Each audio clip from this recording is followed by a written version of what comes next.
All right, so I'm back to kind of show you how to layer this heat transfer vinyl that we have printed out.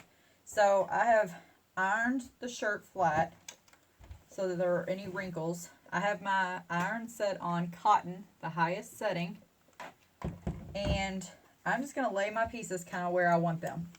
It's good to lay all of them down before you start ironing, because as you can see, like this piece gets attached here, and I would hate to put the red truck too high, and then this would overlay on the letters that I have up here. So as you can see, when I finish, it's going to look something like that.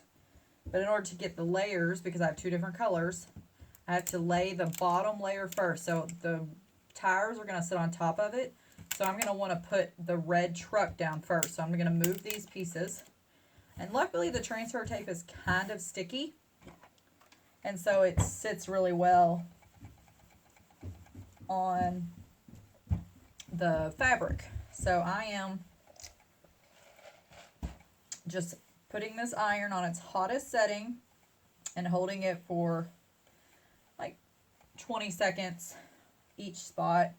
And when I get done, I'll also add a little bit of time to it for safekeeping, because I always like to make sure it's on there as good as can be. So now I'm onto my truck. I just always push down one more time.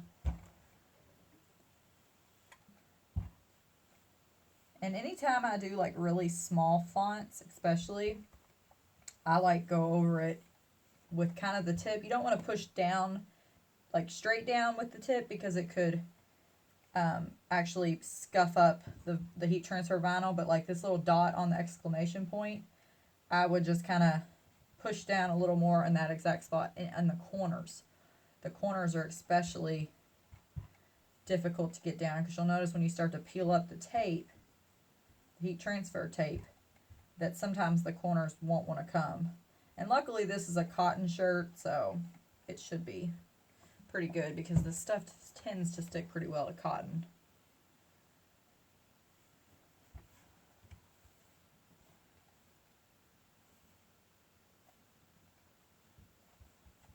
So I'm just ironing over all my little pieces.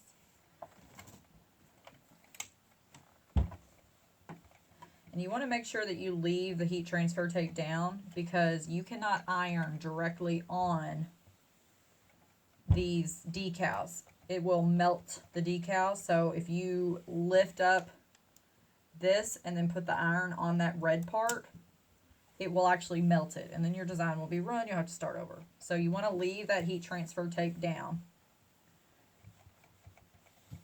just to be sure, because I've noticed a lot of people who I follow doing stuff like this will say, I accidentally let the iron touch the vinyl and then it ruins it, and they put a lot of time and effort into that piece, and then they have to either start over or just live with the mistake, which is, life is not perfect. We all have mistakes, and it's part of the beauty.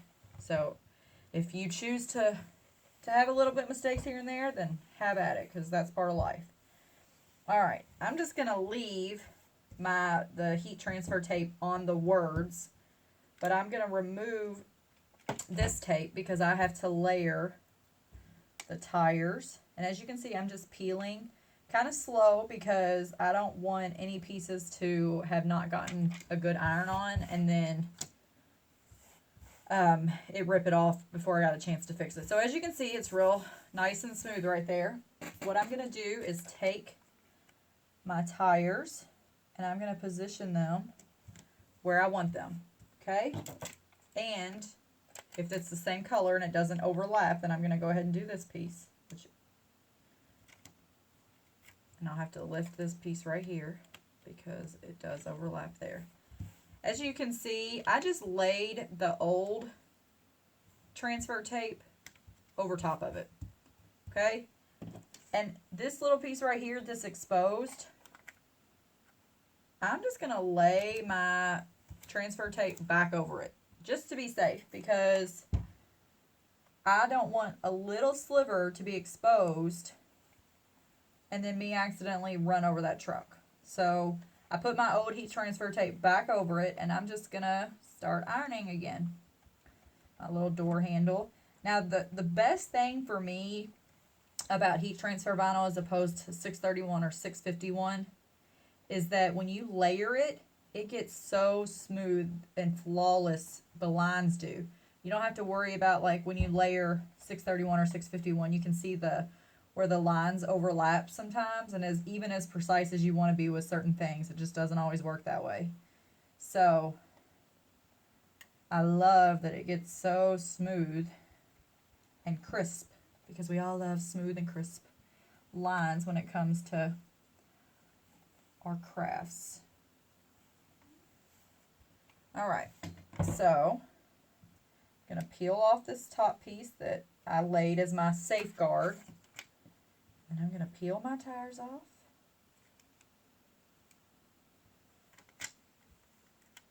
So pretty.